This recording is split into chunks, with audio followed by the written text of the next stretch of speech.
मैं ये पूछ रहा था कि आज सॉरी, मैं पहला तो काम करूं कि जो कल गलती मुझसे हो गई, वो रिकॉर्डिंग मैंने स्टार्ट नहीं किया था। और माता जी ने। आज मैंने किया है प्रभु जी। अच्छा, आपने चालू कर दिया है। हाँ, आप मैंने चालू किया आज। और कल मैं बदहावास की स्थिति में कल क्लास था, ऑफिस से विलम्ब हो गया। सब कुछ मिला जुला कर मैंने क्लास ही का रिकॉर्डिंग नहीं किया। तो माता जी, बहुत अफसोस के साथ मुझे बोलना पड़ रहा है। तो ऐसा है कि इंट्रोडक्शन का ही हम लोग का रिकॉर्डिंग नहीं हुई है। लेकिन कोई बात नहीं है। हम लोग प्रथम सत्र को फिर से हम लोग कर सकेंगे। ठीक है। आज हम सब लोग आप सभी लोग का भी, मैं पहले तो मैं आप सभी लोग का अभिनंदन करता हूँ, जितनी भी हमारे माताएं और प्रभु जी यहाँ पर उपस्थित हैं। और सब लोगों को इस सत्र में, क्योंकि ये गीता का जो 18 दिन का हम सब लोगों ने कोर्स, या आप ऐसा मान के समझ लीजिए कि आप सब लोग के साथ में बैठकर गीता के बारे में समझने का जो हम लोग प्रयास कर रहे हैं, ये हमारे प्रेरणा स्रोत, हमारे संस्थापक आचार्य श्री लेसी भक्तिदास स्वामी प्रभुपाद, उनके द्वारा प्रेरणा दी गई है। और उन्हीं के बताए हुए मार्ग पर हम लोग प्रशस्त होकर, उनके मार्गदर्शन में हम सब लोग प्रयास कर रहे हैं। और उन्हीं के द्वारा जो गीता यथास्वरूप, मैंने कल रिक्वेस्ट किया था आप सभी लोग से कि आप सब लोग जितने लोग गीता लेके आए हैं, माता जी, सरोज माता जी तो सामने में गीता रखी है, धन्यवाद। और मैं कंचन माता जी, आपके पास है गीता। और मैं रिक्वेस्ट करूंगा कि हम सब लोग ब्रह्मलोक में न रहकर भूलोक में रहें तो ज्यादा अच्छा है। उर्मिला माता जी ने हाथ उठाई है। मतलब ब्रह्मलोक और भूलोक का अंतर आप लोग को समझ में आया? मैं बोल रहा हूं तो कभी कभी नहीं समझ में आया तो पूछे कि प्रभु जी आप बोल क्या रहे हैं? अभी की अवस्था जो है वो, मतलब तीन तीन छह, मैं मुझे मिलाकर 6 लोग भूलोक में है। बाकी सब लोग ब्रह्मलोक में पहुंच चुके हैं अब। अच्छा चलिए, गौतम प्रभु भी आ गए हैं भूलोक पे। और सभी बाकी। इसका क्या मतलब है? तो कौन है कौन नहीं है, ये भी हाँ, बताइए। मतलब ये है कि हम सब लोग भूलोक पे इसलिए हैं क्योंकि हम लोग एक दूसरे को चित्रार्थ कर रहे हैं, एक दूसरे को देख रहे हैं। बाकी लोग, सब लोग ब्रह्मलोक में विचरण कर रहे हैं, जहां पर किसी को कोई आदमी पहचानता ही नहीं, ना कोई आकार, ना कोई साकार। तो अभी ठीक है, सब आप लोग अपना अपना वीडियो इसलिए ऑन करने के लिए बोलते हैं कि हम सब लोग प्रत्यक्षदर्शी होकर और आपकी भावनाओं को भी मैं देख सकता हूं। जिससे कि मैं जैसे बोल रहा हूँ, जैसे आप लोग का जो दृष्टि हमारे साथ में इस प्लेटफॉर्म के द्वारा जब जुड़ता है, तो हम लोग किस चीज का ज्ञान प्राप्त करने की कोशिश कर रहे हैं? अध्यात्म। गीता क्या है? अध्यात्म से जुड़ा हुआ है। और अध्यात्म का ज्ञान जो है, वो परस्पर एक दूसरे के साथ में, जैसे पहले के समय में क्या होता था, श्रुति और स्मृति के द्वारा ज्ञान दी जाती। और श्रुति और स्मृति तो आप सब लोगों ने सुना होगा। स्मृति, श्रुति जो है बोलना, और स्मृति जो है उसको याद करना। तो इसी तरीके से गुरु शिष्य परंपरा में ये ज्ञान को दिया जाता था। तो अभी हम छोटा सा प्रार्थना करके, किसी भी कार्य को शुरू करने से पहले एक छोटी प्रार्थना कर कर हम सब लोग आज का सत्र शुरुआत करेंगे। नमो ओम अज्ञानतिमिरन्दस्य ज्ञानाञ्जनशलाकया चक्षुर्मिलितं येन तस्मै श्रीगुरुवे नमः। नमो ओम विष्णुपादाय कृष्णपृष्ठाय भूतले श्रीमते भक्तिवेदान्त स्वामिनिति नामिने। नमस्ते सरस्वती देवे गौरवाणी प्रचारिणे, निर्विशेष शून्यवादी पाश्चात्य देशतारिणे। जय श्री कृष्ण चैतन्य प्रभु नित्यानंद, श्री अद्वैत गदाधर शिवासादि गौर भक्त वृंद। हरे कृष्णा कृष्ण कृष्ण हरे हरे, हरे राम राम राम हरे हरे। मुखं करोति वाचालं पंगुं लंघयते गिरिं, यत्कृपातम् अहं वन्दे श्रीगुरो दीनतारिणं। श्री परमानंद माधवं श्री चैतन्य ईश्वरं। राधा राधा माधव, जगन्नाथ बलभद्र सुभद्रा मैया की जय, श्री कृष्ण प्रभु की जय, गौरंगा की जय, गौड़िताय की जय, अनंत कोटि वैष्णव वृंद की जय, श्री प्रभुपाद की जय। यहाँ पे उपस्थित हमारे सभी ओम नमो भगवते वासुदेवाय। ओम नमो भगवते नमो भगवते वासुदेवाय। वासुदेवाय। ओम नमो ओम नमो भगवते भगवते वासुदेवाय। वासुदेवाय। जय जय श्री चैतन्य जय नित्यानंद। जय द्वैत चंद्र जय गौर भक्त वृंद। जय जय श्री चैतन्य जय नित्यानंद। जय द्वैत चंद्र जय गौर भक्त वृंद। हरे कृष्ण कृष्ण कृष्ण हरे हरे, हरे राम राम राम हरे हरे। हरे कृष्णा कृष्णा कृष्णा हरे हरे, हरे राम राम। हरे हरे।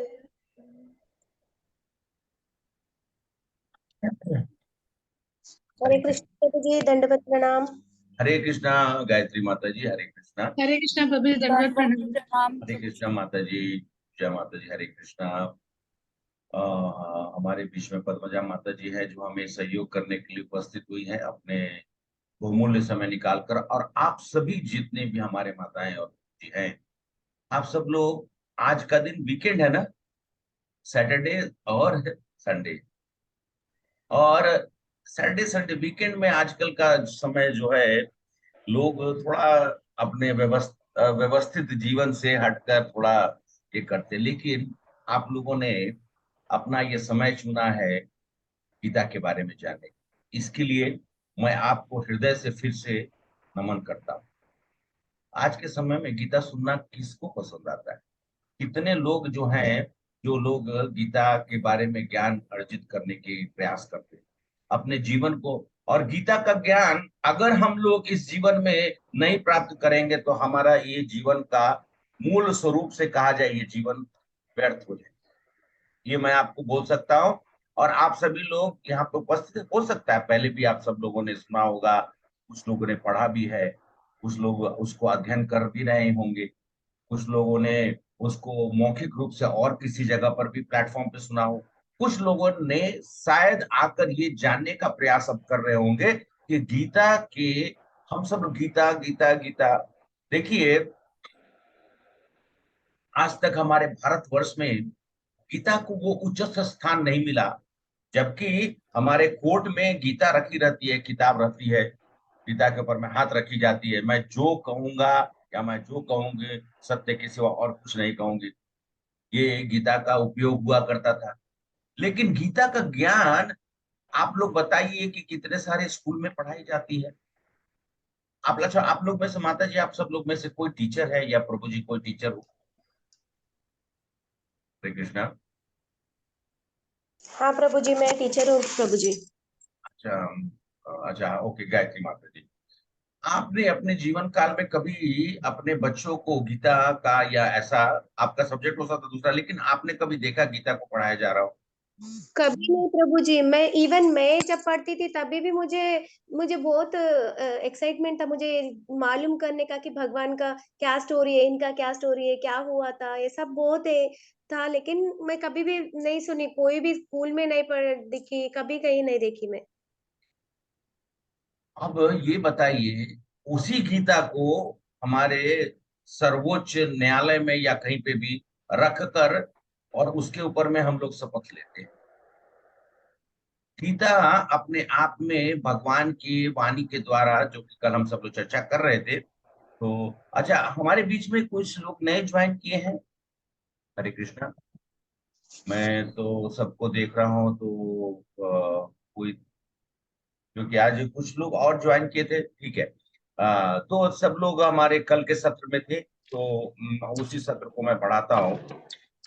गीता आज के समय में हमारे प्रधानमंत्री, प्रधानमंत्री श्री नरेंद्र मोदी जी, उन्होंने गीता को क्या किया?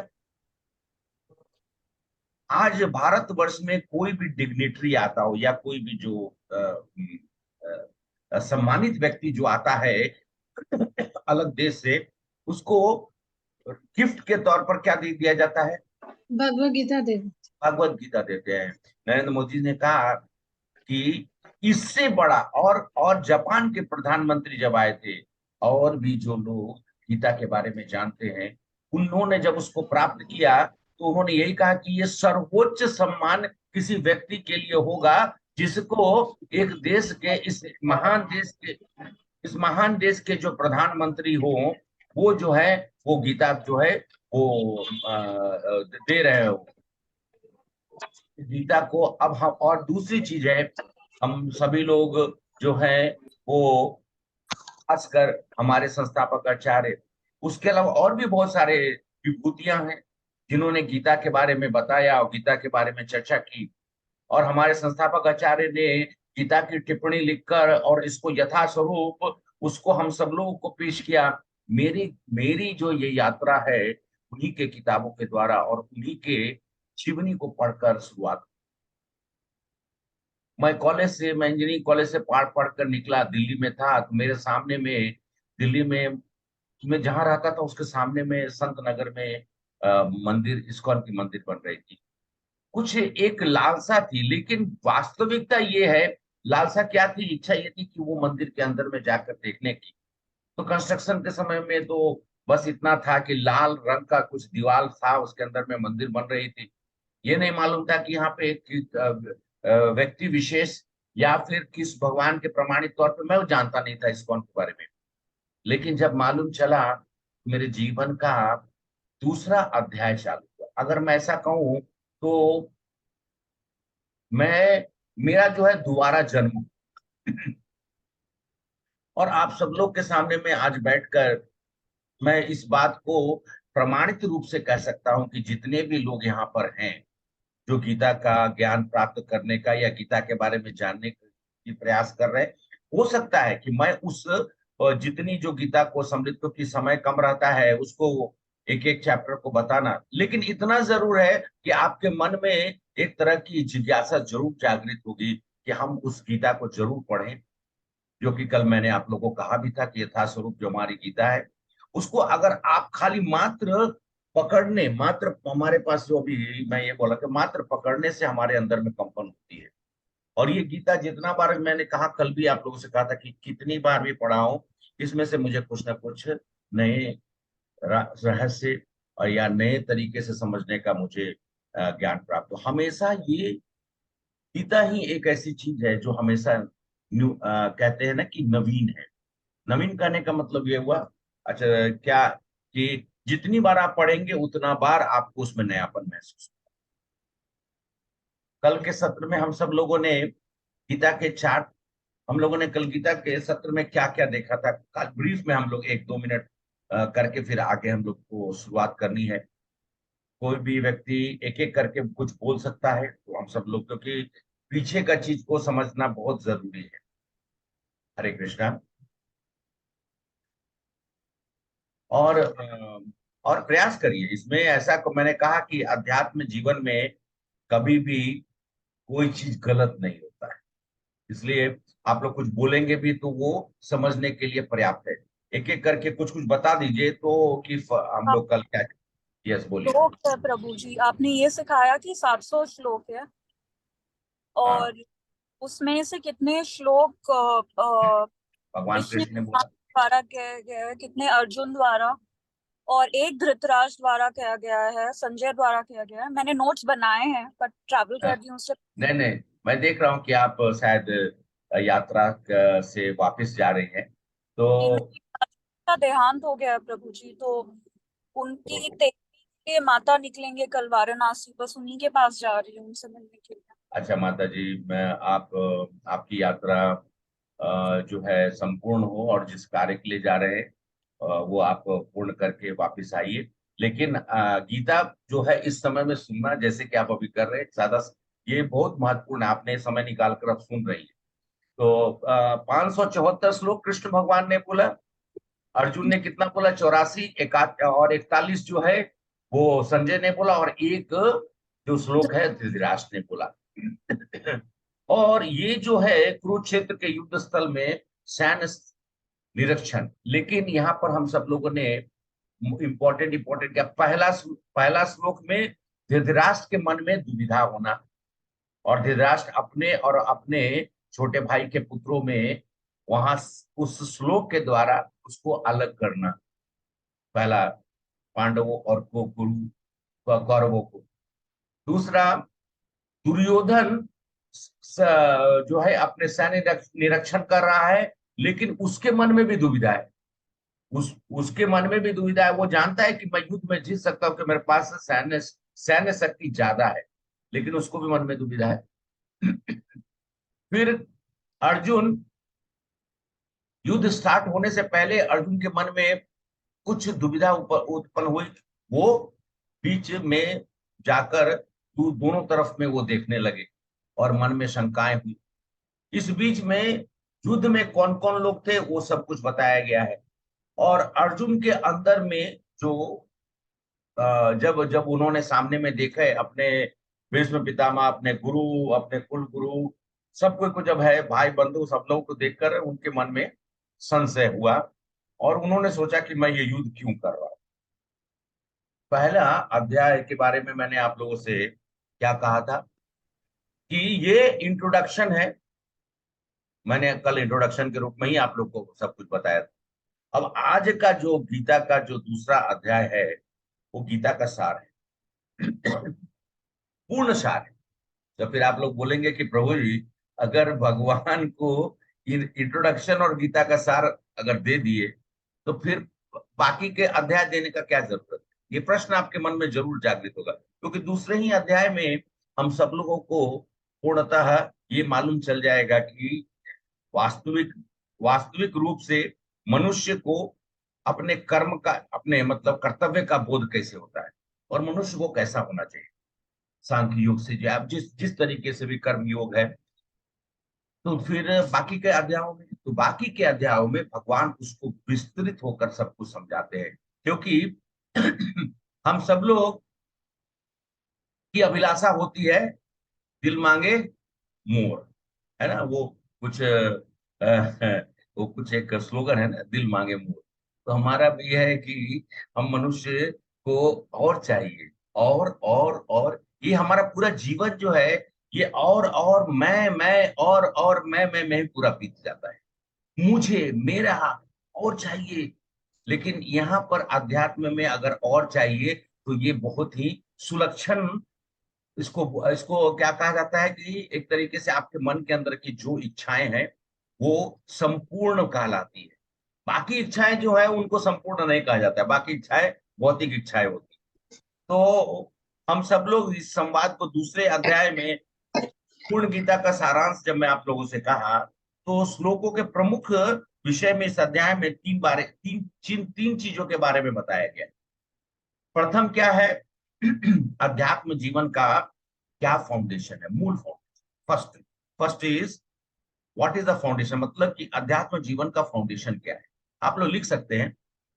और दूसरी जो है वो हम सब लोग जानते हैं कि शरीर, इस चैप्टर में हम सब लोग देखेंगे कि मैं शरीर नहीं हूं, मैं क्या हूं, आत्मा।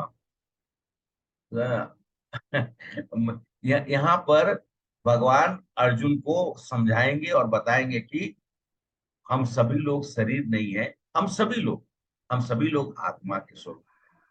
हमारे अंदर में जो आत्मा है वो साक्षात शाश्वत है, शरीर जो है वो नश्वर है। तो हम सब लोग को ये समझ में आ जाएगा, हम सभी लोग अभी तक, हम सब यहाँ तक कि मैं भी, अब सभी लोग जो है काफी समय तक सब कुछ अपने इस शरीर से ही हम सब लोग व्यवस्था करते थे, या हमारी जो है सब कुछ उसी से जुड़ी हुई थी, है कि नहीं? आप सभी लोग बताइए। हम लोग शरीर का देख रेख करना, शरीर की रिक्वायरमेंट्स को फुलफिल करना। हरे कृष्णा। मैं जो बोल रहा हूँ वो आप सब लोग तक, अच्छा मेरी आवाज आप लोग तक जा रही है? हाँ जी प्रभु जी। हाँ जी, ओके ओके माता जी, प्रभु जी। अच्छा, मैं ये पूछ रहा था कि अभी तक हम सब लोग अपने आत्मा के लिए कर रहे हैं या शरीर के लिए कर रहे हैं? शरीर के लिए कर रहे हैं। बोली माता हैं? शरीर के लिए कर रहे हैं। शरीर के लिए कर रहे हैं। आसमा माता जी ने कहा शरीर के लिए। हाँ, श्रुति माता जी शरीर के लिए कर रहे हैं। अच्छा, गौतम प्रभु जी शरीर के लिए। अच्छा, कोई भी नहीं है जो आत्मा के लिए कर रहा हो। अच्छा ठीक है, नहीं इस बात तो स्वाभाविक है कि मैंने आप ही के श्रेणी में रहकर मैंने कहा कि मैं भी वही कर रहा था। लेकिन भगवान जो है वो यहाँ पर बताएंगे कि हम सब लोग देखिए, ये दूसरा बहुत इंपॉर्टेंट चीज है। तीसरा जो है, व्यक्ति आत्मा साक्षात्कार कर कर अपने जीवन को कैसे श्रेष्ठ बनाता है। व्यक्ति, इस चैप्टर के अंत में भगवान जो है वो हमें बताएंगे कि व्यक्ति आत्म साक्षात्कार करके वो अपना जीवन को कैसे जीवन को साक्षात्कार किया, या आप जिसको कहते हैं आत्म साक्षात्कार करके अपने जीवन की इस जीवन को किस तरीके से उन्होंने व्यवस्थित किया या फिर किस तरीके से उसको प्राप्त किया। तो हम सब लोग अभी, मैं प्रेजेंटेशन है, अगले आधे घंटे के अंदर में हम सब लोग प्रेजेंटेशन के द्वारा, और जो भी मैं आप सब लोग से श्लोक, कुछ श्लोक है जिसको कि मैं आप लोगों के सामने मैं प्रस्तुत करूंगा। और कल मैं 4 श्लोक आप लोगों को कहा था, वो अंत में मैं आप सब लोग से एक समय थोड़ा मिल जाए तो आप सब लोग से एक एक व्यक्ति जो है एक एक श्लोक मुझे उसको पढ़कर सुना सकता है। संवादिक सिर्फ मैं आप लोग से ही बोलूंगा तो उसको, उसका एटलीस्ट आप लोग उसको संवाद को जो ट्रांसलेशन है वो आप लोग सुना सकते हैं। तो आप लोग भी तैयारी करके रखिएगा। 4 श्लोक मैंने कल आप लोग को दिया था। तो आज का सत्र में मैं आप सब लोग के सामने में शेयर करता हूँ, एक प्रेजेंटेशन है और उसके द्वारा आप सब लोग को बताने का प्रयास करते हैं। मैं स्क्रीन शेयर कर रहा हूँ।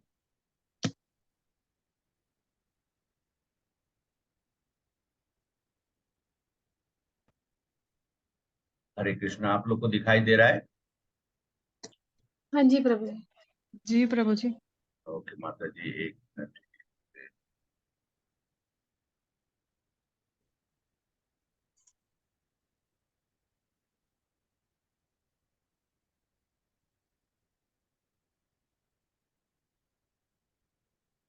ये ऊपर नीचे करने में दिक्कत हो रही है इसलिए।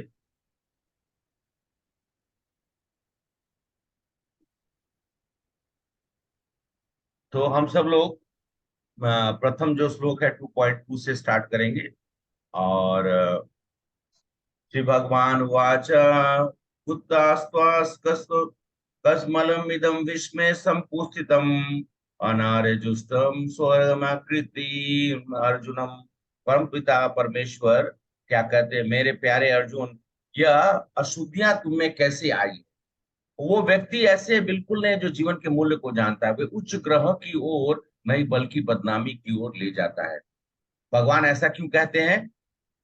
भगवान इसलिए कहते हैं, हरे कृष्णा, आप लोग को मैंने फ्रीडम दे रखा है। आपसे जब पूछूं तो आप अनम्यूट करके आप लोग बोल सकते हैं। जब भी मैं आपसे पूछूं, कल अर्जुन की परिस्थिति क्या थी? हरे कृष्णा, कल अर्जुन की परिस्थिति क्या थी? बोलिए। प्रभु जी वो एक्चुअली मतलब भावनाओं में जकड़ के वो डिसीजन नहीं ले पा रहे थे कि मुझे युद्ध हाँ करना चाहिए या नहीं। हाँ, और उनका शरीर का गांडी में छोड़ दिया, शरीर कांप रहा है, आंखों से अश्रु गिर रही है। हाँ, और आंखों से जब अश्रु गिर रही है तो मन में संताप हो रहा है, और वो बोलते कि मैं युद्ध नहीं करूंगा, मैं युद्ध को मैं युद्ध करूं तो क्यों करूं? सब अपने ही थे ना इसीलिए। अरे हाँ, हरे कृष्णा। तो कार अभी जो है वो श्लोक नंबर 2.7 है। कार्पण्य दोषो पहता स्वभावा प्रेक्षामि त्वं धर्म समूढ़ चेता यक्षेश निश्चितं ब्रूहि तन्मे शिष्यस्ते हम साधि मम तां प्रपन्नम। मैं अपनी, भगवान पूछते, मैं अपनी कृपण दुर्बलता के कारण अपने कर्तव्य बोध को भूल चुका हूं। मैं अपना सारा धैर्य खो चुका हूं। ऐसी अवस्था में मैं आपसे पूछ रहा हूं कि मेरे लिए जो श्रेष्ठकर है वो मुझे निश्चित रूप से बताए। मैं आपका शिष्य हूं, शरणागत हूं, कृपया मुझे उपदेश दे। देखिए यहाँ पर अर्जुन जो है भगवान श्री कृष्ण के सामने में, अब जो है इसके पहले जब अर्जुन और कृष्ण जब थे तो कौन सी अवस्था थी? मतलब मैं ये पूछना चाह रहा हूं कि भगवान कृष्ण क्या बने हुए हैं? सारथी बने हुए हैं। अर्जुन क्या बने हुए हैं? रथ में योद्धा के रूप में है। और सारथी का जो पोजीशन होता है वो निचस्त होता है। भगवान अपने भक्त के लिए निचस्त पार्थ सारथी बनकर वो अर्जुन को लेकर युद्ध भूमि में है। अब यहाँ पर अर्जुन जो है वो क्या कर रहे हैं, हाथ जोड़कर भगवान के सामने में नतमस्तक हो गए हैं और उनसे प्रार्थना कर रहे हैं। देखिए, मैं आप लोगों से अभी वही जो बताना चाह रहे थे कि हम सब लोग के जीवन में बड़ी कठिन कठिन समय आता होगा, बहुत बार, है कि नहीं? हरे कृष्णा। हाँ जी प्रभु जी। हम सब लोग के जीवन में, और प्रायः दो उपाय होते हैं। बताइए क्या क्या हो सकते हैं? थोड़ा सा मतलब वार्तालाप करेंगे तो हम सब लोग। या हाँ बोलिए माता जी। एक तो हार मान जाएंगे, हार मान जाएंगे, हाँ? बहुत अच्छी और बात। दूसरा है भगवान जी पे जिसको भरोसा है वो सब कुछ उन पर छोड़ देंगे। अच्छा ठीक है, आपने तो एक चीज बोला, जो पहला चीज है कि हम लोग जब ऐसी परिस्थिति होंगे तो उसको छोड़ छाड़ देंगे, हार मान जाएंगे। दूसरी दूसरी उससे अच्छा और क्या हो सकता है? गुरुजी उससे हम लड़ सकते हैं। अब हाँ ओके, क्या गौतम प्रभु क्या बोले आप? जी प्रभु जी, मतलब जिस परिस्थिति से हमको डर लग रहा है उसे हम लड़ने की शक्ति तैयार कर सकते हैं हम खुद के लिए। अच्छा हाँ ठीक है, आपने बहुत अच्छा बोला। कंचन माता जी, कुछ आप कहना चाहेंगे कि उस परिस्थिति से कैसे हम सब लोगों को मतलब ये कैसे हम लोग को जूझना चाहिए? नहीं कोई भी प्रभु बोलना। जी, बस ये दो ही उपचार मतलब उपाय है, या तो हम लड़ सकते हैं या हार मान जाए। अच्छा ठीक है, या हाँ तो प्रभु जी आप माता जी ने। मतलब भगवान के ऊपर सब छोड़ दें कि आप ही अच्छा सब भी हार देखने में मानना ही है ना अच्छा, प्रभु जी, एक तरह से। अने हाँ हार। सरोज माता जी हाँ want to say something. हाँ सरोज नहीं, माता जी. हाँ सरोज माता जी बोलिए। Yeah. हाँ अनम्यूट करिए, हाँ नहीं अनम्यूट हो रहा है, please unmute, ask to unmute, unmute का, हाँ माता जी अनम्यूट करिए, हाँ बोलिए। हमको प्रार्थना करनी चाहिए भगवान अच्छा से। सब ठीक है, हम प्रार्थना तक पहुंच गए। हम उससे पहले व्यक्ति विशेष, मैं ये कह रहा था जो शरणागत शरणागत है। हाँ, अभी शरणागति भगवान की तो हम भगत, मान लिया कोई ऐसी परिस्थिति आ गई है तो आपके घर में आपके बड़े भाई हो सकते हैं, माता पिता हो सकते हैं? या फिर ऐसे कोई हमारे मित्र हो सकते हैं, और आपको लगता है कि इस परिस्थिति में मुझे उनसे बात करनी चाहिए जो मुझे उस विषय के ऊपर में कुछ ज्ञान दे सके, है कि नहीं? हमारे बहुत बार हम लोग के घर में जब समस्याएं होती है तो हम लोग किससे पूछते हैं? अपने पिताजी से पूछते हैं या माताजी से पूछते हैं, या फिर हमारे कोई बहुत ही करीबी हो, या हमारे बड़े भाई, या जो है वैसे तो आजकल माताओं जो है वो अपनी माता से सबसे पहले अपनी माता से पूछती हैं। तो डॉटर्स आई मीन माताएं क्या कहती है, daughters are best friends. But मैं मैंने मुझे भी आता होता तो मैं अपने माता पिता से ही पूछता हूँ। लेकिन यहाँ पर जो मैं बताने का मेरा जो अभिप्राय है, यहाँ पर अर्जुन ने क्या किया, अपने प्रिय मित्र का क्या किया, उन्होंने अपने आप को समर्पण कर दिया, शरणागति। हम भी जब अपने परिस्थिति को, जब तक अपने जैसे माता पिता से मैं बात कर रहा हूं, उनको पूर्ण रूप से अगर मैं नहीं समझाऊंगा तो मुझे वो आश्रय कैसे देंगे, वो मुझे उसका सॉल्यूशन कैसे देंगे? या फिर कोई भी व्यक्ति हो जिसके सामने में हम गए हैं, तो हमें शरणागति लेनी पड़ती है, और वो शरणागति लेने से ही अंत में हम सब लोगों को उस विषय विशेष पे, या जो हमारे सामने में जो जटिल समस्या है उसको हम लोग पार कर सकते हैं। तो यहाँ पे कार्पण्य दोषो माता स्वभाव, वो अपने आप को शिष्य के रूप में अब घोषित कर दिए। जब तक आप ये नहीं करेंगे तब तक आपकी समस्या का समाधान नहीं होगा। अर्जुन ने दूसरा रास्ता चुना, दो रास्ते जो मैंने है ना, माता जी ने पहले कहा कि हम छोड़ छाड़ देंगे, लेकिन या फिर दूसरा है कि उस विषय को किसी विशेष अधिकार जो जिनको है उनसे बात करके अपने समस्या का समाधान करेंगे। यहाँ पर समस्या का समाधान करने के लिए अर्जुन ने कृष्ण भगवान को चुना और उन्होंने कहा कि हमें खुद पे पूर्ण मुझे खुद पर देखिए अर्जुन, आप सब लोग बताइए, हम सब लोगों ने तो सुना, मैंने कल आप लोग से बात करता, सब लोगों ने बताया कि हाँ महाभारत के बारे में हम तो जानते हैं। अर्जुन कोई नॉर्मल इंसान थे क्या? हरे कृष्णा। नहीं प्रभु जी। नहीं। अर्जुन कौन थे? इंद्र के इंद्र के पुत्र थे, इंद्र के अंश के रूप में। व्यवहारिक तौर से देखा जाए तो आशीर्वाद के रूप में, और उनका प्राकट्य माता कुंती ने आह्वान किया और अर्जुन उनके इंद्र के अंश के रूप में आए। इंद्र कोई साधारण व्यक्ति है तो नहीं है ना। इंद्र और अर्जुन जो है सर्वशक्तिमान थे। उन्होंने वो जो गांडीव है वो नॉर्मल गांडीव नहीं है, तीन ही धनुष जो है जिसका नाम लिया जाता है, एक पिनाक होता है, एक गांडीव होता है, एक और धनुष है। 3 धनुष का ही नाम होता है, उसमें से गांडीव जो इनको प्राप्त हुआ है। इनको जितने शस्त्र हैं, शंकर जी खुद आकर इनको शस्त्रों का भंडार दिए। गांधी शिव जी का आशीर्वाद है ना। हरे कृष्ण माता जी। हाँ बोलिए माता जी। गांधी शिव जी का ही एक करेक्ट। पाशुपास्त्र बहुत सारे अस्त्रों को, दिव्य अस्त्रों को दिया। अर्जुन सब मतलब श्रेष्ठ धनुर्धारी थे, तो वो व्यक्ति का हालत ऐसा। और हम आपसे अभी नॉर्मल, जैसे हम लोग अभी नॉर्मल, ये तो हुआ कि हम लोग अध्यात्म और हम लोग प्रयास कर रहे हैं गीता के उस अंश के ऊपर में। जब लोग अभी नीरज चोपड़ा हमारे ओलंपिक्स में एथलेटिक्स में पहला गोल्ड लेके आए, पूरे देश जो है खुशियां मनाई ना। आप सब लोग को तो मालूम होगा, नीरज चोपड़ा करके जैवलिन थ्रो में ओलंपिक्स में पहला गोल्ड मिला। उसके पीछे में, अच्छा ये बताइए, नीरज चोपड़ा चला गया और फेंक दिया, उसको गोल्ड मिल गया, ऐसा हुआ क्या? नहीं प्रभु जी। कैसे मिला?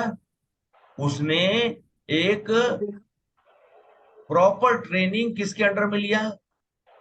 कहां पर लिया? जर्मनी में और अलग अलग जगह पर जाकर, जो उस परंपरागत भाला फेंक या जेवलिन थ्रो में जो पारंगत थे, उनसे जाकर वहां पर सीखा, उनके साथ रहकर उन्होंने गूढ़ चीजों को जाना, उन्होंने भी वहां पर जाकर समर्पण की, जो कहा गया वो किया, और अंत में क्या किया उन्होंने? सब कुछ जो है बताए हुए, जैसा उनको बताया गया उसी हिसाब से उन्होंने अपना जो है प्रदर्शन किया, उनको फल की प्राप्ति हुई।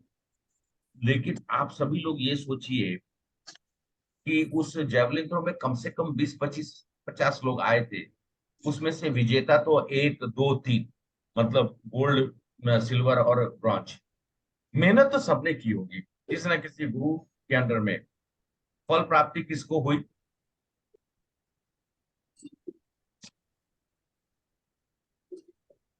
फल प्राप्ति उसी को हुई, नीरज चोपड़ा को की, या फिर उसके बाद जो सेकंड और थर्ड जो भी हो, जिसने सबसे ज्यादा हार्ड वर्क किया।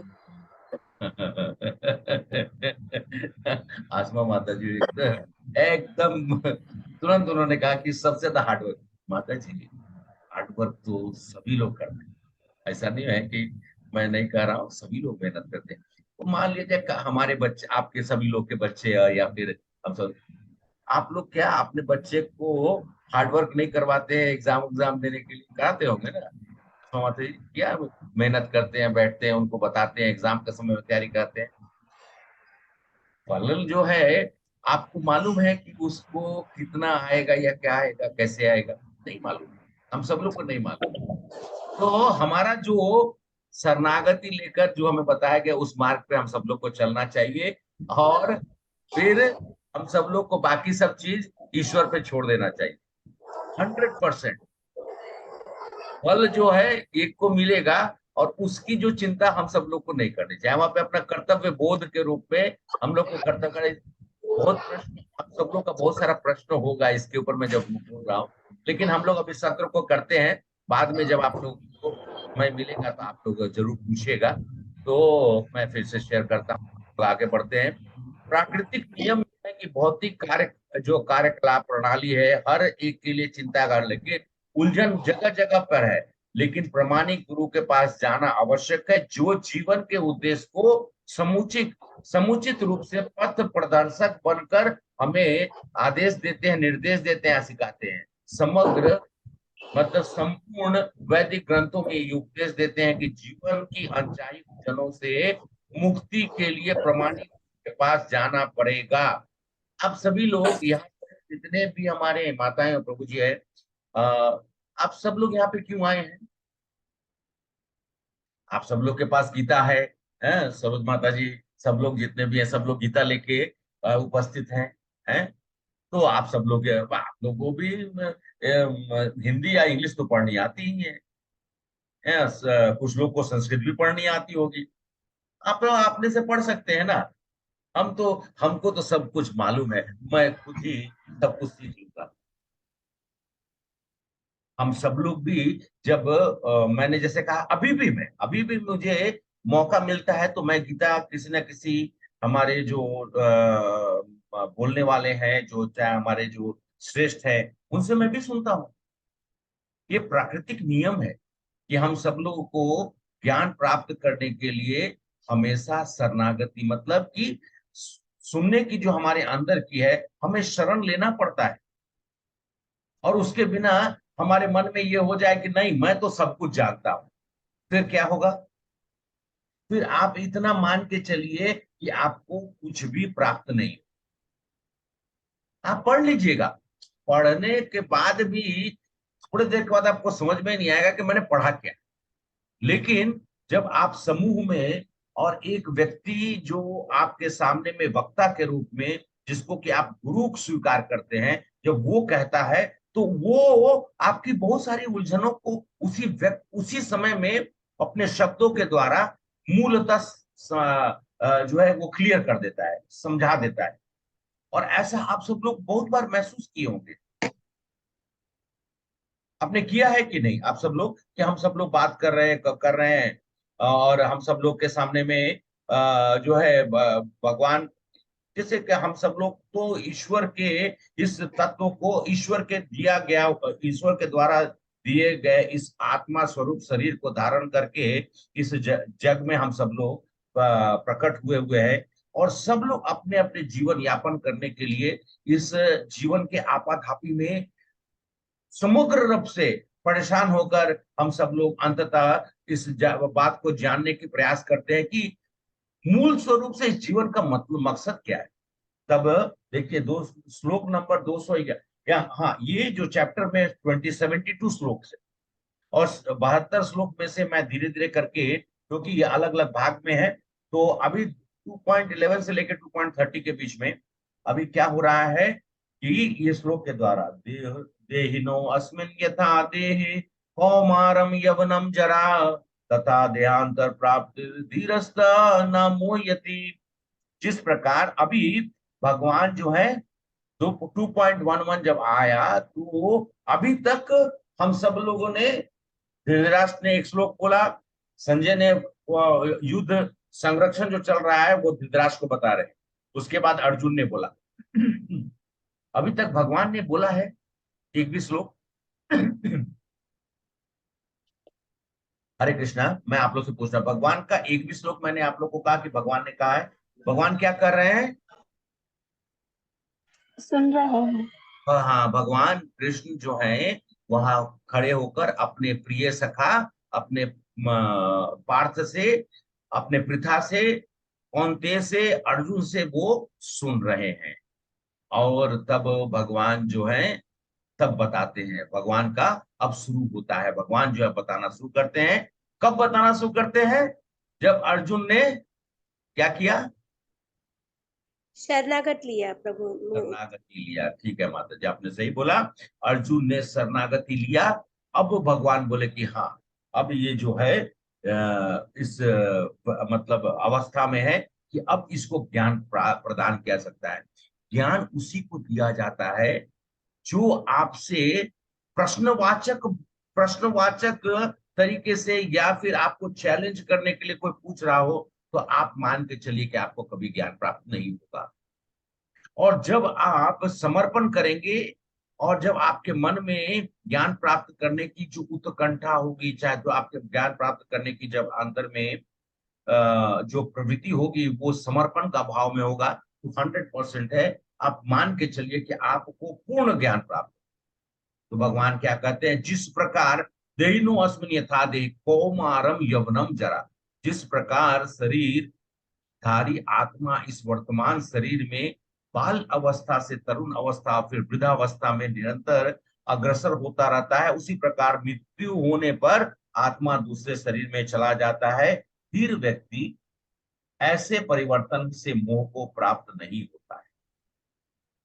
हरे कृष्णा। मैंने तो बताया, आप सब लोग ये बताइए। प्रभु जी, धीर व्यक्ति मतलब हैं?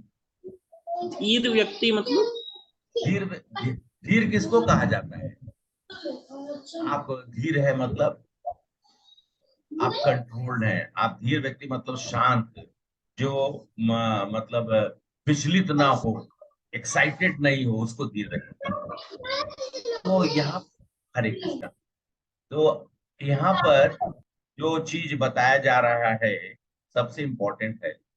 अच्छा, आप सब लोग अभी तक, सभी लोग अभी यहाँ पर तो हैं, सबकी अवस्था जो है मेरे ख्याल से कुछ युवा अवस्था में है, कुछ उससे वो आगे की अवस्था में है, कुछ लोग प्रौढ़ अवस्था में है, हम लोग जैसे लोग। तो वो आप सब लोगों का शरीर में कितने बदलाव हो चुके हैं, तो मैं आपको कैलकुलेशन से बता देता हूँ। अभी तक अगर आसिमा माता जी को अगर उनका बचपन का फोटो दिखाया जाएगा और अभी का फोटो दिखाया जाएगा, तो वो क्या बोलेंगे? प्रीति माता जी को अगर बचपन का फोटो, मैंने भी अपना बचपन का फोटो देखा था, 3-4 महीने का वो फोटो था। माँ उस समय में मतलब 70 के दशक में, 71 में मेरा जन्म हुआ, तो उस समय ज्यादा नहीं, वो वीडियो मतलब स्टूडियो में जाके फोटो खिंचाना पड़ता।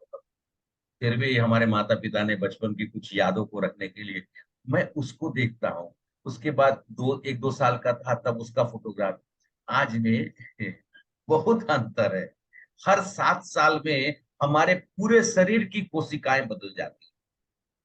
और हम सब लोग अपने जीवन के प्रायः, मान लिया जाए कि आयु अवस्था अगर हम लोग 80-90 मान के चले, तो कम से कम मिनिमम 7 बार, किसी किसी की 8-9-10 बार भी, 7 सालों में पूरा का पूरा जो बॉडी सेल्स है, कोशिकाएं जो उसको हम लोग सेल्स बोलते हैं, पूरी की पूरी सेल्स बदल, और हर दिन सेल्स का जो है वो चालू रहता है। बचपन से लेकर और युवा अवस्था तक कुछ समय तक ज्यादा फास्ट होता है, धीरे धीरे धीरे धीरे जैसे जैसे आदमी आगे की अवस्था मतलब बुढ़ापा की अवस्था को जाता है, तो सेल का रिप्रोडक्शन धीरे धीरे कम होने लगता है। तो जो बदलाव होता है वो ज्यादा, आप देखेंगे कि जन्म लेने से लेकर युवा अवस्था में ज्यादा बदलाव होता है कि नहीं? तो आप बताइए, मतलब मनोज प्रभु, अगर आपसे पूछा जाए कि बचपन में आप थे और अभी में एक ही जैसे है या फिर अलग है? थोड़ा तो अलग हो गए। अलग हो गया, अच्छा। हरे कृष्णा, लेकिन नाम तो प्रभु आपका मनोज ही रहा। जी हाँ, नाम तो मनोज। जी हाँ। हाँ, ठीक है, ओके। सरोज माता जी, आप क्या कहना चाह रहे हैं? आप में आप भी तो वही है ना, सरोज ही है, लेकिन लेकिन बदलाव तो हो गया। तो अब बदलाव हुआ, किसका बदलाव हुआ? इस प्रश्न का अगर हम समझ लेंगे तो हम सब लोग को समझ में आ जाएगा बदलाव किस चीज का हुआ। शरीर का प्रभु। शरीर का ही बदलाव हुआ। और शरीर का, आत्मा का बदलाव हुआ? नहीं प्रभु जी, नहीं बदलाव, आत्मा तो वही है। तो आत्मा का जब बदलाव नहीं हुआ, शरीर का बदलाव हुआ, तो अंततः हम सब लोगों को मानना पड़ेगा ना, एक शरीर हमारे पास था, छोटे से थे, वो शरीर समाप्त हुआ, फिर थोड़ा बड़े हुए, फिर बड़े हुए, अब इस अवस्था में आ गए, तो वो तो शरीर चला न गया, वो तो है नहीं। तो शरीर तो बदलाव हो रहा है, इसी जीवन में कम से कम तो 10 बार शरीर बदल लेते हैं। और जब हमारी वृद्धावस्था आती है और जब हमें शरीर छोड़ते हैं तो आत्मा क्या है, दूसरा शरीर धारण कर लेता है। तो आत्मा, अभी भगवान कृष्ण जो है बताते हैं अर्जुन को कि आत्मा जो है वो शाश्वत है, शरीर जो है वो नश्वर है, और आत्मा कभी भी समाप्त नहीं होता है, वो अपने शरीर को बदलता रहता है इस जीवन काल में। और जीवन समाप्त होने, मतलब कहने का मतलब का हमारा जब देहांत प्राप्त करने, मतलब हम जब अपने शरीर को छोड़ते हैं तो उसको दूसरा एक शरीर मिल जाता है, फिर से उसका जो है वो स्टार्ट हो जाता है। और 2.22 में वो मनुष्य शरीर त्याग कर नया शरीर को धारण करता है। मृत्यु क्या होती है इसके बारे में अभी, मनुष्य मृत्यु निश्चित है, ये तो हम सब लोग जानते हैं। मृत्यु जो है अंतिम सत्य है, भगवान 2.27 में बोलते हैं मृत्यु निश्चित है। मैं आगे एक बार से शेयर करूं।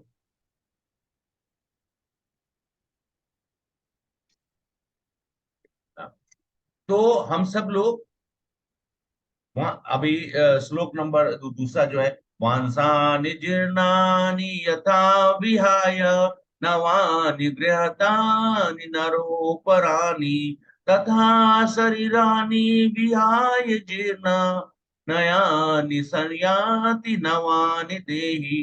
इस प्रकार मनुष्य पुराने वस्त्रों को त्याग कर नया वस्त्र धारण करता है, उसी प्रकार आत्मा पुराने तथा व्यर्थ के शरीर को त्याग कर नवीन भौतिक शरीर धारण करता है। तात्पर्य ये है, अनु आत्मा द्वारा शरीर का परिवर्तन एक स्वीकृत तथ्य है। स्वीकृत मतलब स्टैब्लिश्ड, और ये तथ्य मतलब सत्य है। आधुनिक विज्ञानी जन तक तो आत्मा के अस्तित्व को विश्वास नहीं करते हैं, पर साथ ही हृदय में शक्ति साधन की व्याख्या भी नहीं कर पाते हैं। उन परिवर्तनों को स्वीकार करने को बाध्य हैं जो बाल्यकाल से कौमार अवस्था, फिर तरुण अवस्था से वृद्धावस्था। हम सब लोग बच्चे से, जो मैंने आप लोग कहा, वृद्धावस्था में यही शरीर दूसरे शरीर में स्थानांतरित हो जाता है। जब ये वृद्धावस्था में हमारा शरीर जो है जीर्ण शीर्ण हो जाती है, हमारा शरीर जो है जो हर तरीके से अपने कर्मों का जब बोध नहीं हो पाता, तो उसको छोड़कर नया, जैसे एक शर्ट या एक साड़ी या फिर कुछ ऐसा वस्त्र अगर खराब हो जाए, फट जाए, तो हम लोग दूसरे वस्त्र को धारण कर लेते हैं। तो वो उसके बाद भगवान कहते हैं नैनन छिन्दन्ति शस्त्र, ये बहुत इंपॉर्टेंट है कि आत्मा के बारे में बताए। नैनम छिन्दन्ति शस्त्राणि नैनम दहति पावक न चैनम कलेदपो न शोष्यति मारुतः। ये आत्मा ना तो कभी किसी शस्त्र के द्वारा खंडित किया जा सकता है, न अग्नि के द्वारा, न जल के द्वारा भिगाया जा सकता है, या वायु के द्वारा सुखाया जा सकता है। ये आत्मा, इस का जो स्वरूप है उसको कोई चीज भी बदल नहीं सकता है। ना उसको टुकड़ा कर सकते हैं, ना उसको भिगा सकते हैं, ना उसको जला सकते हैं, ना उसको सुखा सकते हैं। उसके बाद भगवान क्या बोलते हैं, आवच्च वादसो बहुनानि दिश्यन्ति त्वाहिता निंदस्त स्वत्त सामर्थ्यो ततो दुखांतरम न किम। हम कहते हैं भगवान तुम्हारे शत्रु, अर्जुन को कह रहे हैं, तुम्हारे शत्रु अनेक प्रकार के कटु शब्दों से तुम्हारा वर्णन करेंगे और तुम्हारे सामर्थ्य का उपहास उड़ाएंगे। तुम्हारे लिए इससे दुखदाई और क्या हो सकता है।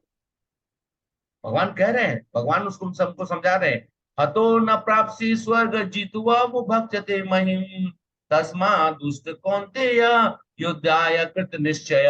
हे कुंती पुत्र, तुम यदि युद्ध में मारे जाओगे तो स्वर्ग प्राप्त करोगे, यदि तुम जीत जाओगे तो पृथ्वी के साम्राज्य का भोग करोगे। अतः दृढ़ संकल्प करके खड़े हो और युद्ध करो। भगवान उसको नेहा विकर्मा सुष्यति ततो न विद्यति स्वल्पमस्य धर्मस्य त्रायतो महतो भयात्।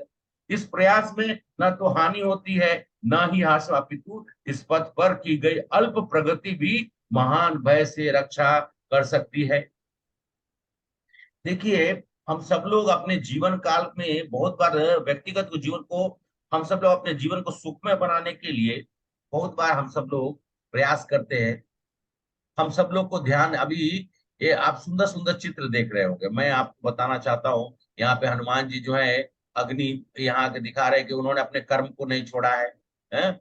और जितने भी यहाँ पर उन विभीषण को दिखाया गया है। लेकिन मैं आप सब लोग को अब सबसे इम्पोर्टेंट चीज जो है, इम्पोर्टेंट पार्ट है, वो हम लोग अभी जानना चाहेंगे।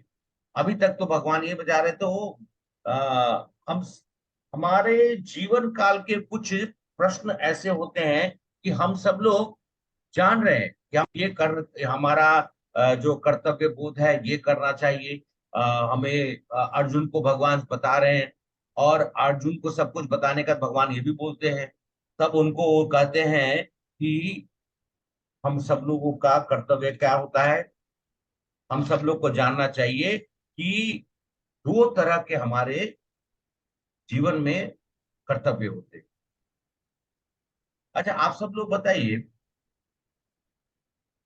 धर्म क्या होता है? ये लास्ट प्रश्न आप लोगों से पूछ रहा हूं, क्योंकि समय तो मेरा थोड़ा ज्यादा आगे बढ़ गया है। लेकिन ये प्रश्न पूछकर फिर इस चैप्टर को मैं थोड़ा संयोजित करके आप लोगों को उसका जो क्रक्स है और जो इम्पोर्टेंट चीज है उसको मैं समरी करूंगा। धर्म क्या होता है? हरे कृष्ण। गुरु और शास्त्र को मानना ही धर्म है प्रभु जी। अच्छा, ये तो आपने, उमेश प्रभु ने भयंकर डेफिनेशन दिया है, गुरु और शास्त्र को मानना ही धर्म है। अच्छा, वेरी गुड। अच्छा, मैं आप लोग से पूछा, और बोलिए, कोई बात, अरे आप लोग बोलेंगे तभी तो सब समझ में आएगा ना कि हम सब लोग को धर्म, हम भी तो सीख रहे हैं, आप लोग से जानते हैं। और उमेश प्रभु ने बहुत अच्छा डेफिनेशन दिया, तो मुझे भी अच्छा लगा। आप सब लोग भी बताइए, माताएं कोई बताए। प्रभु जी, अपने हर काम में भगवान को याद करके करना और धर्म। अच्छा, आप तो सीधा सीधा जो है गोल मार दिए। एक फुटबॉल में ऐसा गोल मारे सीधा जाके गोल के अंदर में। वो कभी कभी ऐसा होता है, गोलकीपर आगे चला होता है और मिड लाइन से कोई प्लेयर मार देता है, सीधा जाके गोल भी गिरता है और गोल मान लिया जाता है। संस्कृत माता ने अच्छा बोला, सही बोला। धर्म, एक्चुअली में मैं बोलने का मेरा अभिप्राय ये था कि धर्म को आप लोग अपने से अलग कर सकते हैं। नहीं प्रभु जी, नहीं कर सकते। नहीं कर सकते हैं? नहीं कर सकते। अच्छा, वो आप लोग का कौन सा धर्म है? हिंदू अगर धर्म। मैं हाँ? सनातन धर्म। अच्छा, सनातन धर्म है। हम सब लोग जो है दो धर्म से बंधे हुए हैं, एक है नित्य धर्म और एक है नहीं, एक है स्वधर्म और एक है नित्य धर्म। स्वधर्म वो होता है जो आपको नित्य कार्यकलाप से, जिसको जो आप सब लोग करते हैं, जो अपना डेली रूटीन वर्क को जिसको कहा जाए, जिसको कि आपको अपने शरीर को, व्यक्तित्व को अपने मतलब रखने के लिए, उसको स्वधर्म कहा है। भगवान बता रहे हैं कि अर्जुन पूछ रहे हैं कि मैं तो, आपने मुझे इतना सारा चीज बताया, तो अंत में धर्म, अभी किस धर्म का पालन करना चाहिए और उसको कैसे पालन से, उससे होता क्या है? ठीक है, ये अंतिम के दो चीज जो है बहुत इंपॉर्टेंट है। ये बहुत बार हम सब लोग नहीं समझ पाते। तो एक है स्वधर्म जो हमसे जुड़ा हुआ है, और एक नित्य धर्म, वो भी हमसे ही जुड़ा हुआ है। ये दो धर्म है। सनातन धर्म तो कहा जाए कि हम सब लोग एक, अब जिस ब्रह्मांड के अंदर में हम लोग सब लोग प्रकट हुए हैं, तो वो सनातन धर्म का। लेकिन ये धर्म जो है, मनुष्य, एवरी इंडिविजुअल जो धर्म आपसे अलग नहीं किया सकता है। यहाँ कोई लोग मुस्लिम, क्रिश्चियन, ये सब चीजें किसी चीज में नहीं दिया गया है, लेकिन भगवान अपने मुख से बता रहे हैं और अर्जुन को बता रहे हैं। और इसको अगर हम समझ जाएंगे तो हमारे जीवन की सार्थकता पूर्ण होगी। हमारा स्वधर्म और नित्य दोनों, अच्छा, जो मनुष्य ये दोनों को बैलेंस करके चलता है, नित्य धर्म और स्वधर्म और नित्य धर्म क्या है? भगवान के साथ में, अभी पूछना, आप लोगों को पूछना चाहिए, नित्य धर्म प्रभु आप बता रहे हैं, इसका मतलब क्या है? मतलब यह है जो हमारे भगवान के साथ संबंध को स्थापित करता है, जो हमें उसको बताता है, वही नित्य धर्म है। और ये दो चीज जो है वो हमारा शाश्वत धर्म के रूप में है, जो हमसे जुड़ा हुआ है, हम सब लोग के साथ है। ये कोई बता सकता है कि ये दोनों चीज आपसे ये मनोज प्रभु में है, प्रीति माता जी में नहीं है, आसिमा माता जी में है, पूजा माता जी में नहीं है, विशाल प्रभु में है, उर्मिला माता जी में नहीं, ऐसा नहीं। ये सबके साथ वही है, इसमें कहीं पे कोई कोई भी बदलाव नहीं हो सकता। और यही बस अगर देखा जाए तो यही सत्य है, और इसी को हमको सत्य, जो व्यक्ति इस जीवन को सुखमय जीना चाहता है, ये दोनों धर्म को परस्पर ध्यान रखकर चला पाए तो यथार्थ रूप से उसको अपने जीवन के मकसद को पूर्ण करने में सहायता प्राप्त होता है। प्रभु जी एक बार फिर से बोलेंगे, वही सफल होता मुझे है। हाँ, समझ बोलिए में बात। नहीं आया। अच्छा, नहीं हाँ समझ। समझ में नहीं आया, फिर से। हाँ, ओके। स्वधर्म जो है माता जी, जैसे कि आप अपने नित्य, जैसे जो आपका जो शरीर के साथ में उठना बैठना जितना सब जो है, जो स्वधर्म का मतलब कि आपको सुबह में उठना, आपको सिंपल एग्जांपल बता रहा हूँ, सुबह उठकर स्नान आदि इत्यादि कर कर और अपने, जैसे मान लिया ऑफिस जाना है, और या फिर घर के कुछ काम करने हैं, ये हुआ स्वधर्म। उसको करना पड़ता है ना, शरीर को आप शरीर को मेंटेन करने के लिए, या फिर ऐसा बोल सकते हैं कि हम जिस अवस्था में रहते हैं आपके अपने परिवार के लिए, या तो इसको स्वधर्म बोला जाता है। सबके लिए अपना अपना एक स्वधर्म, ठीक है। और नित्य हाँ धर्म क्या है? नित्य धर्म क्या है? हमारा और भगवान के बीच का संबंध। अच्छा, ये बताइए, हम सब लोग जितने यहाँ पे अभी तो 28 लोग ही हैं, हम सभी लोग का धर्म एक्चुअली में क्या है? अभी तो आपको नित्य धर्म, प्रभु जी आप फिर से वो क्वेश्चन पूछते हैं। एक्चुअली में हमारा जो वास्तविक धर्म सेवा करने का है। अभी आप अंडरलाइन कर लीजिएगा। अभी कुछ देर पहले सरोज माता जी कुछ खाना वाना बनाकर अपने बच्चों को दे रही थी। तो किसका सेवा कर रही थी? अपने बच्चों की सेवा कर रहे थे या प्रभु जी की सेवा कर रहे थे? मैं यहाँ पर अभी आप लोग के साथ में क्या कर रहा हूँ? मैं आप लोग की सेवा कर, मतलब मेरा इस भाव से करने का होता है कि आप लोग की सेवा कर रहा हूँ गीता के ज्ञान के रूप में। जब मैं ऑफिस में रहता हूँ तो मैं किसकी सेवा करता हूँ? मुकेश अंबानी जी की सेवा करता हूँ। मैं तो रिलायंस में काम करते हैं, तो इसलिए मुकेश भाई हमारे चेयरमैन है, मैं सीधा उनको ही बोलता, तो वो मालिक है ना, तो हम सब लोग उनकी सेवा कर रहे हैं। मूल स्वरूप से ये जो आत्मा जो शरीर को धारण, हम सभी लोग, आप अपने को देख लीजिए, आप सभी लोग सोचिए, अब आप लोग सेवा कर रहे हैं कि नहीं, या आप लोग भोग कर रहे हैं? कुछ भी चीज में देख लीजिएगा, आप सेवा कर ही रहे हैं, किसी ना किसी चीज की सेवा कर रहे हैं, या किसी ना किसी का सेवा कर रहे हैं। ये मूल स्वरूप में हमारा धर्म है, और इसी को हमको समझना है। तो हमको सेवा किसकी करनी चाहिए? भगवान की। बस अगर हम इतना समझ जाए तो हमारा जीवन साक्षात्कार हो गया, ठीक है। तो अर्जुन जो है बोलते, ये सब कुछ मैं अभी तक बोध के रूप में उनको प्राप्त नहीं है।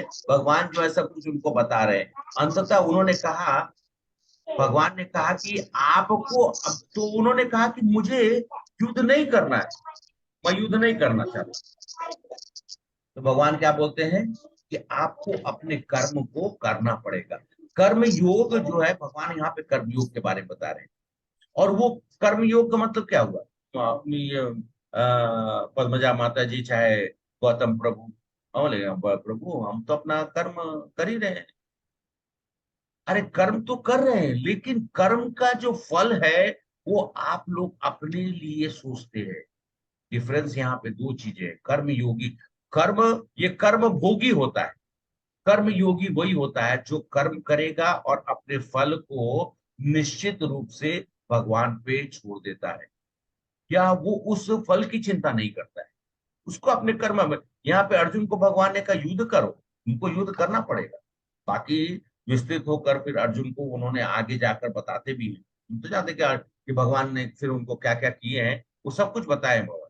सारांश के रूप में भगवान यहाँ पे क्या बोल रहे हैं कि निश्चित रूप से तुमको अपना स्वधर्म और नित्य धर्म दोनों को पालन करना होगा। तुम इस युद्ध भूमि में आए हो, तुमको युद्ध करना पड़ेगा। तो वो पूछते हैं कि अगर मैं ये स्वधर्म और नित्य धर्म को करूंगा तो उससे मैं मुझे क्या फल प्राप्ति होगी, उससे मुझे क्या होगा। मैं सब कोई भी पूछेगा ना कि मैं ये करूंगा, मैं अपने धर्म का पालन करता हूँ, नित्य स्वधर्म और नित्य धर्म, तो हम सब लोगों को आत्म साक्षात्कार होगा। मैं लास्ट बार अभी प्रेजेंटेशन एक बार शेयर कर देता हूँ आप लोग को, और हम सब लोग आत्मरामा बने। ठीक है,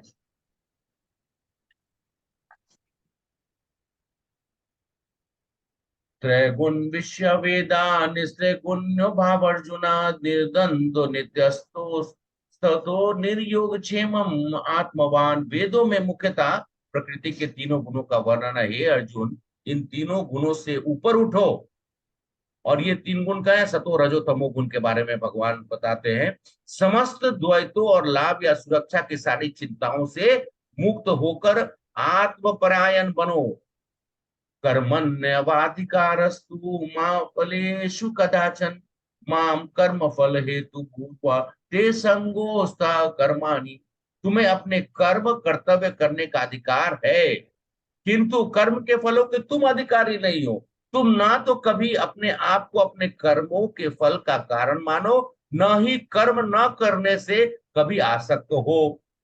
हम सब लोग सोचते हैं अब मैंने किया, ये मैंने किया, ये मैंने, अरे मैंने कुछ नहीं किया। भगवान नहीं चाहेंगे तो आप एक स्टेप भी ले सकते हैं। हरे कृष्णा। नहीं ले सकते प्रभु जी। एक सांस ले सकते हैं। नहीं, भगवान की अनुमति के बिना कुछ भी नहीं हो सकता है। नहीं ले सकते।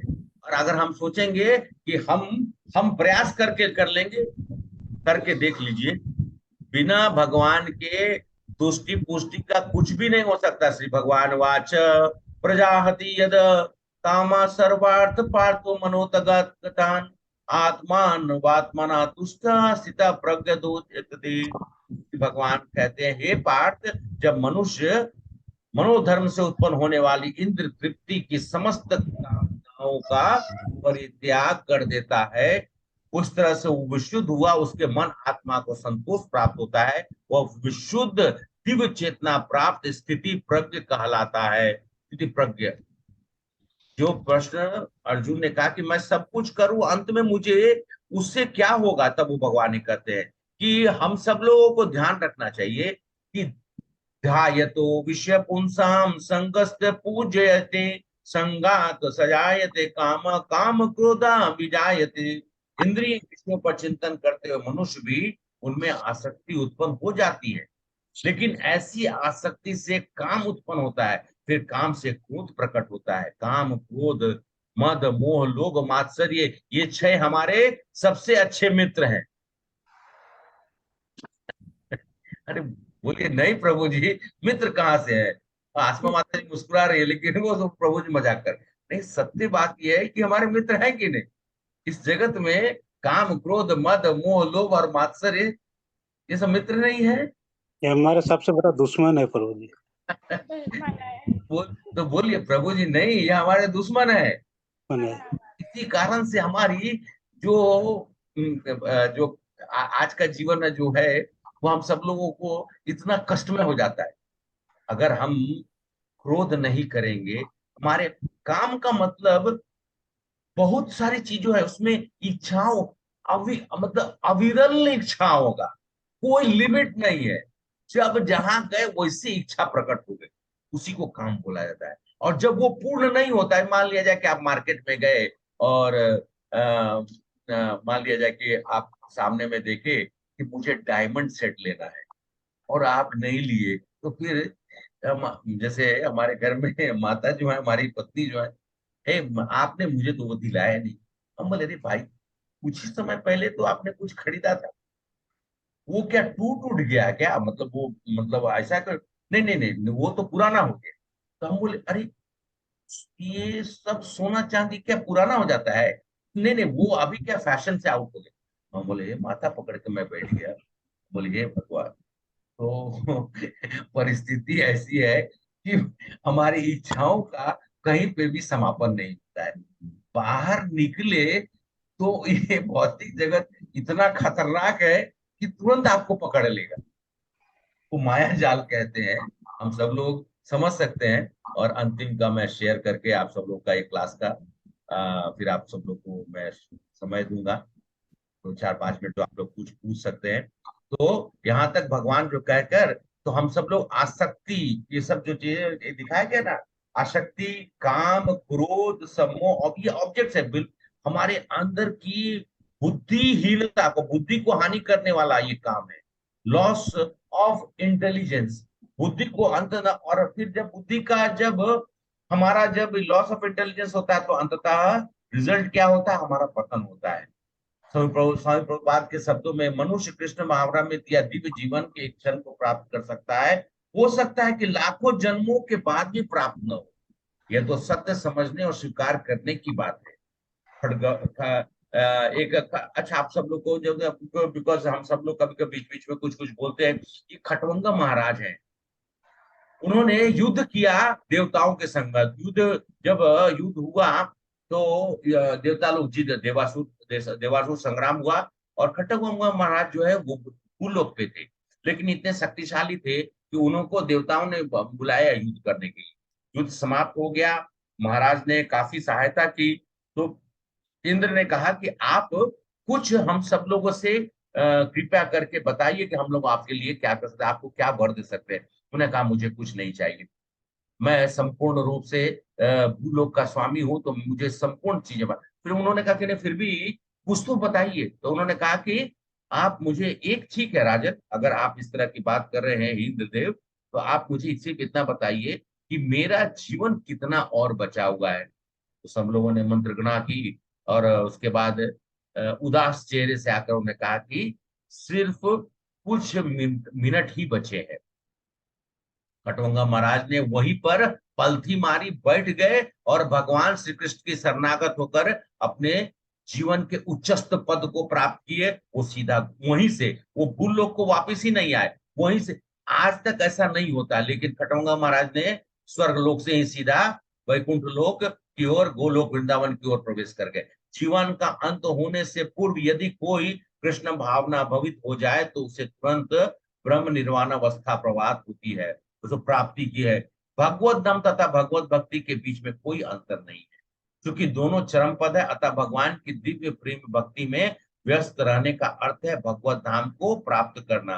भौतिक जगत में इंद्र तृप्ति वैश्यकार होते हैं, और आध्यात्मिक जगत में कृष्ण भावनामृत तीर्षक होते हैं।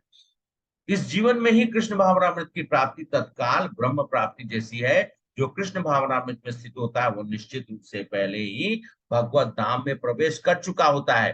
तो श्रील भक्ति विनोद ठाकुर जो हैं वो हमारे आचार्य के गुरु उनके पिता थे।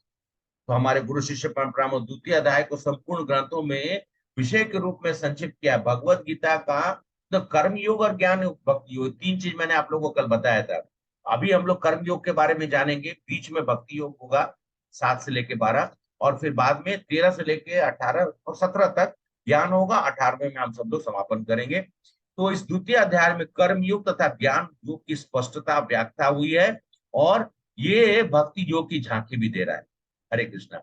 तो मैं अभी जैसे आपको जो बता रहा हूँ, ये जो है यहाँ पर जो कुछ मैंने ऐसा बना के इसमें जो आप लोग देख सकते हैं, दया, भगवान को कंपैशन, अर्जुन क्यों नहीं लड़ना चाहते हैं, क्योंकि उनको दया है।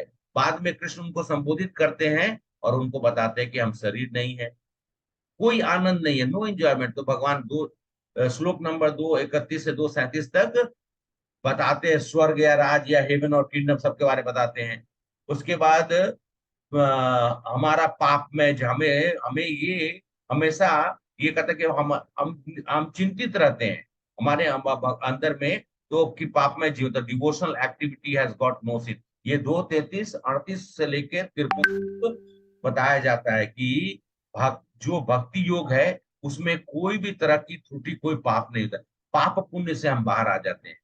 और पारिवारिक परंपराओं का और इनडिसीजन, तो भगवान हम सब लोगों को इस चैप्टर में मोस्ट इंपॉर्टेंट चीजें हैं जो कि मैं आप सब लोगों को अंत में बताना चाहता हूं। हम सब लोगों ने देखा अर्जुन ने कृष्ण से कृष्ण के सामने आकर शरणागति लेते हैं। प्रमाणिक गुरु से हम अपने ज्ञान की प्राप्ति करने की हमारी जो परंपरा है, जिससे कि हम सब लोगों को अवांछित या फिर विकट स्थितियों में हम सब लोगों को ये बताया जाता है। हम सब लोग, Gita is a life manual. ये हम सब लोगों ने कल वो जब माता जी ने शायद कहा था ना, it is a life manual. तो हम जब भी गीता को खोलेंगे, एक श्लोक पढ़ेंगे, हमें अचानक से हमारे जो समस्या का समाधान प्राप्त होता है। कैसे होता है? क्योंकि भगवान उस जगह पर बताते रहते हैं। और 100% आप विश्वास करिए, मैंने आप लोगों से 2 चीजें बोला था। क्या बोला था? क्या करना है गीता का ज्ञान प्राप्त करने के लिए? गीता के ज्ञान पे विश्वास, श्रद्धा रखनी चाहिए। हाँ, कृष्ण को भगवान मानना और पूर्ण रूप से श्रद्धा रखना। जो भी हम सब लोग जान रहे हैं वो अपने आप में सत्य सत्य और सत्य ही है। तो जब हमारे मन में ऐसा रहेगा तो 100% है कि आपको इस गीता का ज्ञान मेरे बोलने से नहीं, वो प्राप्त होगा आपको। मैं इसलिए कहा कि मात्र खाली गीता को अपने पास रख के देखिए। मैं अपने ऑफिस में भी रखता हूँ मेरे पास, जब भी मैं, क्योंकि ये जगह मेरा, जैसे मैं अपना जो डेली का क्लासेस मैं अटेंड करता हूँ या फिर मैं देता हूँ, तो मैं यहाँ बैठता हूँ, तो यहाँ पर भी मैं अपने साथ में गीता रखता हूँ। तो ये इसलिए नहीं है, मात्र रखने से जो है इसकी जो प्रभाव है आप ऊपर में पड़ती। इसलिए गीता को अपने घर में रख कर, लेकिन लेकिन उसको कपड़ा में बांध कर नहीं रखना है। बहुत लोग उसको लाल कपड़ा में बांध कर रख देते हैं। नहीं, कृपया करके गीता जो है हम सब लोगों को कपड़े में बांध कर नहीं रखना है। उसको हम सब लोग को पढ़कर अपने जीवन को आत्म साक्षात्कार या आत्मरामा बनना है। तो तीसरा चीज है, भगवान अर्जुन को सब कुछ बताकर आत्मरामा और आत्म साक्षात्कार क्यों करना है वो पूरा उनको समझाते हैं। हम जो हैं, हम शरीर हैं, हम आत्मा नहीं है। बोलिए कि प्रभु जी गलत बोल रहे हैं। हम आत्मा है, हम शरीर नहीं है। मैं इसलिए बोलता हूँ, इसलिए क्योंकि आप लोग को याद रहेगा कि जो बता रहा हूँ यहाँ पे, हम सब आज तो कम से कम हम सब लोग इतना समझ जाएंगे कि हम आत्मा है, शरीर नहीं है। ठीक है? तो ये सब चीजों का हम सब लोग आज को बोध हुआ। और कल के 4 श्लोक, अभी समय अब ज्यादा हो गया है, तो एनीवे आप लोगों से कल मैं पूछूंगा वो 4 श्लोक के जो फर्स्ट चैप्टर का। तो आप सब लोग को अगर बता सकेंगे, जस्ट ट्रांसलेशन 1 मिनट या 2 मिनट लगेगा, तो ट्रांसलेशन हम लोग कर लेंगे। और आप लोग का कुछ प्रश्न हो तो पूछ सकते हैं अगले 2-4 मिनट, क्योंकि समय मैं ज्यादा आप लोग का लेना नहीं चाहता हूँ। प्रभु जी, कृष्ण भावना भावित होने के लिए बोला गया था आपने, तो इसका मतलब है कृष्णमय होना, क्या मतलब कि बाकी सारे काम छोड़ के पंडित जी बन जाएं और वो सारी चीजें कर लें? हाँ, ये प्रश्न हमेशा ऐसे ही आता है। तो कृष्ण भावनामृत में कब मैं प्रभु जी, मैं पिछले, हाँ, अगर सही तरीके से देखा जाए तो तकरीबन 13-14 साल से ऊपर हो गए मुझे कृष्ण भावना में से जुड़े हुए। और मैं अपने जो 2 धर्म है ना, स्वधर्म को भी निभा रहा हूँ और नित्य धर्म को भी निभा रहा हूँ। तो मैं ऑफिस में एक सीनियर ऑफिसर हूँ, अपने कार्य को कर रहा हूँ उस समय तक जब तक मेरी मतलब रेस्पॉन्सिबिलिटीज है, तो उसको भी निर्वाह करता। सुबह में 8:30 बजे से लेकर शाम के 6-6:30 बजे तक जो है वो हमारा कार्यस्थली पे मुझे जाना पड़ता है, तो मैं वहां जाता हूँ, काम करता हूँ। उसके बाद का जो भी समय मुझे बचता है, वो मैं ऑफिस में भी अगर कुछ समय मैं देखता हूँ कि मतलब कुछ अगर मैं ना कर रहा हूँ, तो मैं भगवान के नाम का स्मरण करता हूँ, या फिर अपने मैं ग्रंथों को मैं पढ़ता हूँ। एक हरे कृष्णा, एक है एक।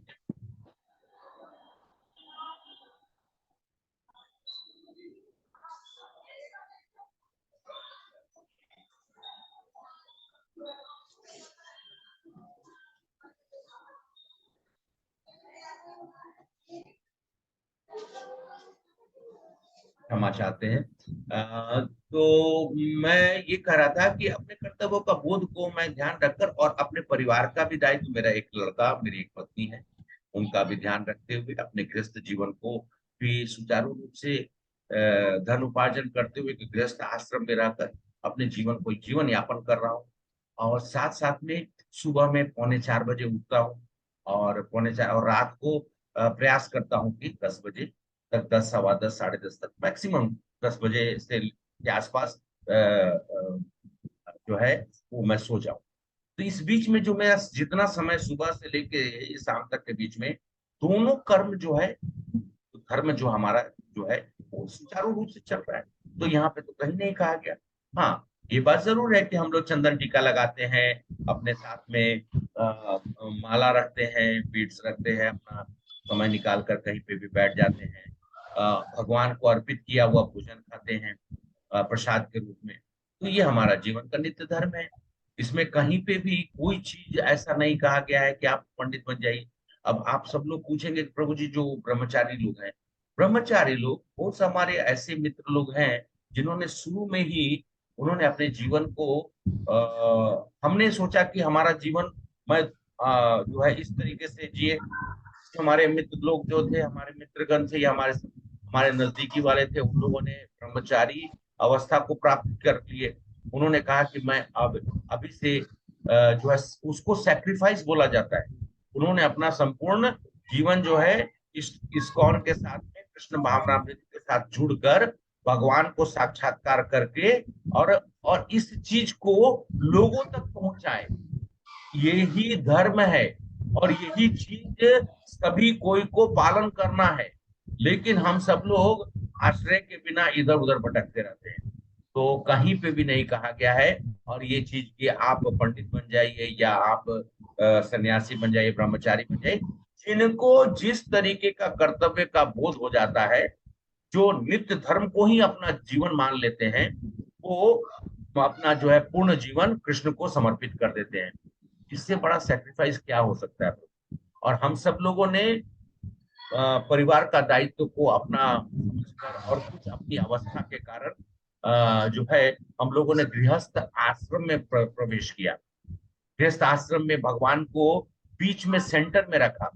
हे कृष्ण, आप हमारे परिवार के सदस्य के रूप में वो रहकर, हमारी पत्नी, मैं, मेरे बच्चे, सब लोग कृष्ण को सेंटर मान लेते हैं। ही इज अवर गार्जियन और वो हम लोग उन्हीं के आदेश के अनुसार अपने जीवन को जी रहे हैं। तो यही हम सब लोग करते हैं। प्रभु, मैं इतना ही आपको बोल सकता हूँ। धन्यवाद प्रभु जी, धन्यवाद। मतलब गृहस्थ आश्रम के साथ में थोड़ा सा भक्ति योग का मिक्सचर करके ऐसा।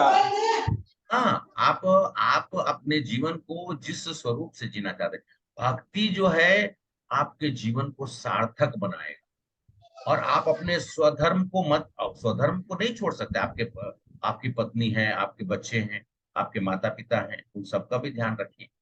और ऐसा कभी नहीं होता है कि कोई ब्रह्मचारी हो या कोई ऐसा हो वो अपने माता पिता या अपने परिवार को छोड़ देता है। वो लोग भी अपने परिवार का ध्यान रखते हैं, वो अपने तरीके से ध्यान रखते हैं, हम लोग अपने तरीके से ध्यान रखते हैं। लेकिन सब लोगों को आश्रम में होना चाहिए। ब्रह्मचर्य आश्रम, गृहस्थ आश्रम, वानप्रस्थ आश्रम और संन्यास आश्रम। आश्रम का मतलब आश्रय। आश्रय किसकी? भगवान की। हम सब लोग जो आश्रय नहीं लेते हैं वो ग्रह भेदी है। ग्रह भेदी मतलब बिना मतलब का घर में भैंस बैल के जैसा आपस में युद्ध करते रहते हैं। लेकिन जो आश्रम में है वो युद्ध नहीं करते हैं। आपने कभी ऐसा देखा है जो लोग आश्रम में हो या मंदिर में हो बिना मतलब का युद्ध कर रहे हैं, डेली दमादम दमादम एक दूसरे को अपशब्द बोल रहे हो? लेकिन हम सब लोग जब वो परिस्थिति में हम लोग घर में देख सकते हैं हम लोग का। लेकिन जब हम कृष्ण को अपने जीवन में मान लेते हैं तो प्रभु जी क्या कहते हैं? प्रभु जी क्या कहेंगे कि अपने पत्नी से कृपया करके मैं आपसे प्रार्थना करता हूँ, आज जो है भगवान का भोग आप इस तरीके से बनाइए। तो पत्नी क्या बोलती है? हे प्रभु जी, आपने हमें आदेश दिया, मैं उसी हिसाब से भगवान का भोग ला। इस तरीके का वार्तालाप होता है। ये नहीं होता है you please you make food today और वॉट एवर इट इज, तो सामने वाले बोले मैं why should I make it, you please come and participate in that. तो ऐसा नहीं, इसमें बड़ा बड़ा मधुर संबंध हो जाता है। और सब लोगों के लिए, क्योंकि कृष्ण ही हम सब लोग के बीच के एक सूत्र बन जाते हैं। तो कुछ भी करना है कृष्ण के लिए करना। ठीक है, हरे कृष्ण। हरे कृष्णा प्रभु जी। हाँ माता जी, प्रभु जी, आप लोग को कुछ प्रश्न नहीं है, प्रश्न को लिख कर रखे, कोई बात नहीं है। पहला 2 सत्र है, धीरे धीरे आप लोग को और प्रश्न का जैसा जैसा समय के साथ में आप लोग के मन में हो, क्योंकि प्रश्न पूछना है। प्रश्न से क्या होगा, हम एक्चुअली हम सब लोग जिज्ञासु हैं, हम सब लोग जिज्ञासु है। जिज्ञासु मतलब हमारे अंदर जिज्ञासा है, तभी तो आप लोग यहाँ बैठे हुए हैं। तो आप लोग का ज्यादा समय न लेते हुए मैं यहीं पे समापन करता हूँ। और सभी लोग यहाँ पर उपस्थित हुए, उसके लिए मैं फिर से आप सब लोग को सतत नमन करते हुए और प्रार्थना करते हुए भगवान मदन मोहन आप सब लोग के ऊपर में अपनी कृपा बनाए रखे। आप सब लोग के जीवन में जीवन को सुखमय बनाए, किसी भी तरीके का कष्ट नहीं हो, हंसते मुस्कुराते रहे। और कल फिर आप सब लोग सत्र में ज्वाइन करें। और जितनी आत्म साक्षात्कार करने का मैं जो प्रयास कर रहा हूँ आप लोगों के साथ, खुद का भी और आप लोगों के साथ रहकर इस यात्रा को संपूर्ण करें। बहुत बहुत धन्यवाद माता जी, प्रभु जी, थैंक यू सो मच। और मैं विनय निवेदन है, फिर भी आप लोग फिर से एक बार आप लोग कल ज्वाइन करें। हरे कृष्णा। हरे कृष्णा। हरे कृष्णा। हरे कृष्णा। हरे कृष्णा। हरे कृष्णा प्रभु जी, दंडवत प्रणाम। धन्यवाद, प्रणाम। माता जी हरे कृष्णा प्रभु पूजा, जी, दंडवत प्रणाम। प्रणाम। पूजा माता जी आप पहुंच गए? हाँ प्रभु जी पहुंच, ये माता जी है। अच्छा, हरे कृष्णा माता जी। प्रणाम। जी जी, बस सुनकर बहुत अफसोस हुआ, तो माता जी ने बताया था, इसलिए फिर यात्रा कर रही थी। और ये सबसे बड़ी बात है कि पूरी यात्रा में रहकर भी इन्होंने गीता का, हमने जितना भी बोल रहे थे वो सुन रहे थे। इसके लिए इनके लिए भी मैं फिर से इनको प्रणाम करता हूँ। और यथावत, क्योंकि हम लोग आत्म साक्षात्कार ही कर रहे हैं। धन्यवाद। हरे कृष्ण। प्रणाम। हरे राधे कृष्ण। हरे कृष्ण। प्रभु जी ये मेरी भाभी है, ये भी। हरे कृष्ण प्रभु जी। हरे कृष्णा माता जी की। कैसे हैं आप? जी जी माता जी, बस आपका आशीर्वाद है। बस ये आप बनाए रखे प्रभु जी। जी जी माता, बस मैं प्रार्थना भी कर रहा हूँ। मैं राधा मदन मोहन जी को आप लोगों के लिए, आशीष के लिए प्रार्थना कर रहा हूँ। और जीवन के हर क्षण में भगवान हम लोग के साथ रहे, ऐसा ही मेरी प्रार्थना है। ठीक है। जी। हरे कृष्ण माता, हरे कृष्ण। पद्मजा माता जी, अभी हम लोग सत्र को समाप्त करते हैं। जी प्रभु जी, Hare Krishna. Thank you very much प्रभु जी। Hare Krishna. Hare Krishna. Please Hare join everybody tomorrow also. Prabhuji will give us a nice class about Big Gita. So we all will say Hari Bol to Prabhuji and then we'll end the session. Vanchakalpatarubhyascha Hari कृपा बोल, हरि बोल, हरि बोल। हरि बोल। कृपा सिंधु एव च पतितानां कृपासिन्धुभ्येव च पावनेभ्यो नमो पतितानां नमः। पावनेभ्यो वैष्णवेभ्यो नमो नमः। अनंत कोटि वैष्णव की जय, श्रील प्रभुपाद की जय, श्रील गुरुदेव की जय, जय सभी गुरुदेव। वैष्णव वृंद की गुरु जय। महाराज की जय जय। वैष्णव वृंद की जय। हरे जय। Krishna. Hare Krishna. Thank you very much.